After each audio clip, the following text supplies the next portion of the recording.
Hello and welcome back to my channel. Today we're going to be doing something a little bit different. Rather than talking about a historic mountaineering feat or anything, we are going to be doing a documentary review. If you have watched my video on Nimsdai, Nirmal Purja, who did the 14-7 project and climbed all 14 of the 8,000 meter mountains in just 6 months, Netflix recently released a documentary about that climb.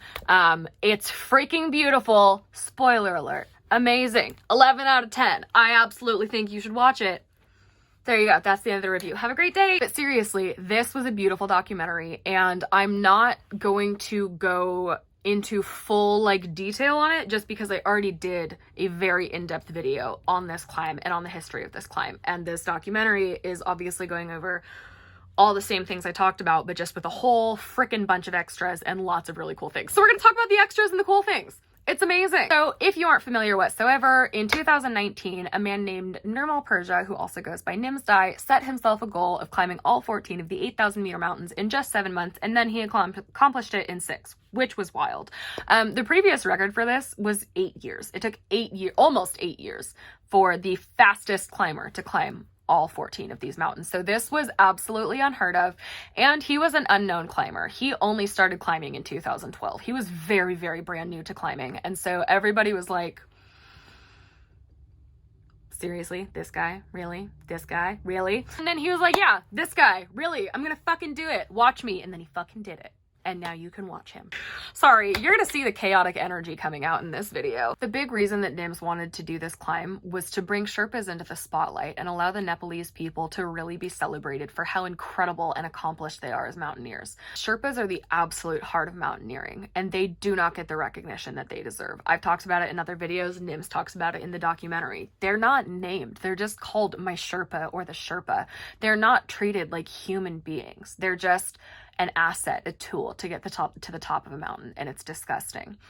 These people are some of the most absolutely incredible mountaineers out there, and they sacrifice so much. They've also been some of the ones who have experienced the most loss, such as in the 2016 avalanche that I believe killed 14 Sherpas. I'll make sure to put correct information in the box if I'm wrong about that. It was bad. It was very bad. The danger that they're put in so that Western climbers can claim the glory is really, really sad. And so Nims wanted to put them at the forefront. He wanted to put them all on the front pages and say, look at what we can do. Give us the recognition that we deserve. Give us the payment we deserve. This documentary is so breathtakingly beautiful. The cinematography is absolutely unreal. Like, if you've ever just wanted to see what these mountains look like in beautiful, beautiful HD, if you've ever just wanted to see a climb, just watch this documentary for that. It's so beautiful. It's so beautiful. This documentary follows the structure of the climb. It follows all of the phases that they went through. And then you get to hear from Nims, you hear from people on the team. And then you also have interviews with incredible climbers and famous climbers like Jimmy Chin and Reinhold Messner and Don Bowie. You have Garrett Madison. You have cameos from Conrad Anker, who's one of my personal all-time favorite heroes. Like, it's absolutely amazing. And so you really get to see and feel like you're a part of this. At least I did. I mean, I know I've already talked about how, because I was following the climb on social media in 2019, I was there for all of it. You really felt swept in the momentum of it. And I feel like you can get swept into the momentum of this documentary beautifully. You really get to see the life and the livelihood in mountaineering. You get to see how much fun they're having. You get to see them partying at base camp. You learn really interesting little tidbits, like the fact that when Nims summited Kanchenjunga, like base camp to summit in a day, he was fucking hungover for that, as if the man was not astounding enough already. And you really just get to see the fun that they have. You get to see the camaraderie and brotherhood that there is. You get to see that the love that there's there, and it's so beautiful. You also really get to see the struggle. You get to see how hard this is. You get to see how physically grueling, how mentally grueling, how much sometimes they question if they can do it. It's really, you really see the battle that they go through. You see Nims rallying people who don't think that they're going to be able to continue. One of my personal favorite moments, if you have been following me for a while, you know I'm a big geek for Chagori, commonly known as K2. That's my favorite of the 14 8,000ers. And I was following other mountaineers who were on Chagori that year, who had not been able to summit. The conditions were awful. People had been swept away in an avalanche. It was really, really awful. It was so like difficult, and everybody had given up and they didn't think that they were going to summit that year. And as Nims was climbing other mountains, I was watching people on Chagori going, fuck, this mountain's going to stop him up. He's not going to be able to continue. And he and his team broke the trail. They led the way. They made sure that other teams were able to summit. They summited. They made it possible.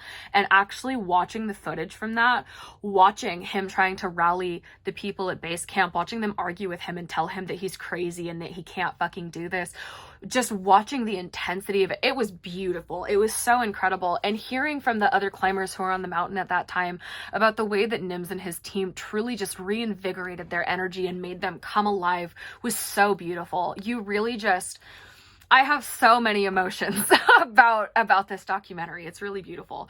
So you also really get to see the background of what was going on in Nims's life during this time. He had to put a second mortgage on his house in order to finance this because nobody believed in him. His wife was dealing with hardly seeing him. He was training for like 12 to 16 hour days. It was absolutely ridiculous. You see his absolute dedication. You get to see him going and getting medical testing done that proves that he is like physically on another level than most human beings. Like he actually physically has better capacity for climbing mountains than most people do.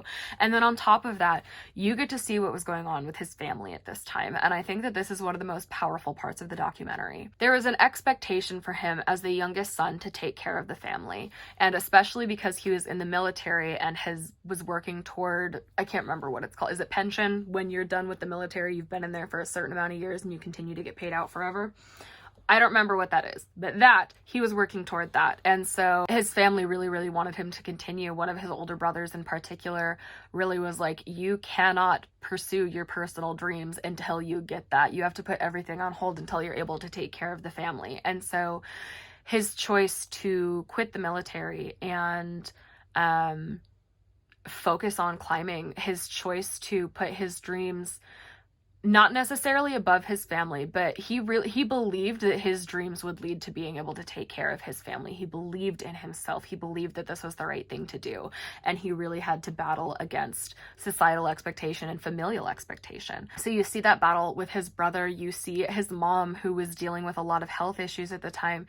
You see her blessing him and sending him off, but also really, really struggling with this. You get to see them at multiple points when he's coming back from different climbs, and you see how difficult this is on her and how much she doesn't want him to do it, but she also believes in him and wants him to do what's right for him. There was a point where his mom was hospitalized and they thought that she was going to need a surgery in order to potentially be life-saving, and he had to decide what he was going to do. You see footage from them in the hospital trying to make these difficult decisions. Like, they were there for everything, and it was really, really intense and really difficult to I can't imagine being in the position that he was in. I can't imagine knowing that you are so responsible for so many things, and knowing that at this point you have so much writing on this project that by the point that she was in the hospital, so many people had donated to. He was getting really big at this time. And you really see that battle. Fortunately, she pulled through, she got better, and then you see her blessing him again and saying, you got to go do this for me. Like, you have to finish this project. And it's just such an incredibly powerful moment.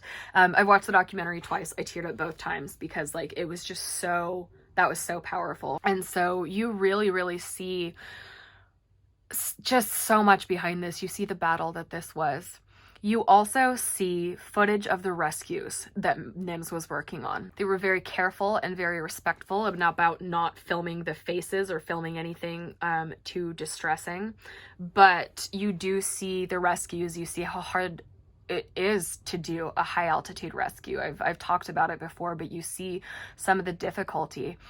And you see, I talked about it in my other video, there was a night where Nims was up at a high altitude with a climber waiting for support to come help him all night, and nobody came for him, and the climber unfortunately passed away, and Nims had to continue down on his own. And then he found another climber on his way down, and they were both, Nims and this other climber, were both suffering from high altitude cerebral edema at that time. And so they had to find their way back down the mountain, and it's hard. It's hard to watch. It's not so much like, it's like I said, they don't put anything too horrifically distressing on the screen or anything like that. They don't show you anyone dying. They don't show you anything like that. But hearing Nims talking about this, seeing his face, seeing the defeat, knowing,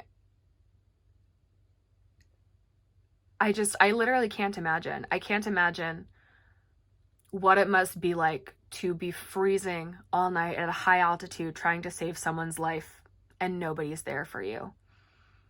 And they just leave you. And you can't do anything. And you just have to continue. I literally can't imagine what that's like. This documentary is definitely very emotionally intense. But I think it's important. I mean, it was all an honest part of the experience. It was all a part of the climb. I mean, the fact that he was doing these high altitude rescues, several of which were successful during this time, was just unreal. And so you really get to see so much more than just the summit pictures, just the success, just the look at what we did, look at this incredible thing. You see all of the struggle and the horror and the pain and the questioning and the why am I doing this that was behind this project. And I think it's so powerful. So if you want to know more about the climbs without watching the documentary, go ahead and check out the other video that I posted.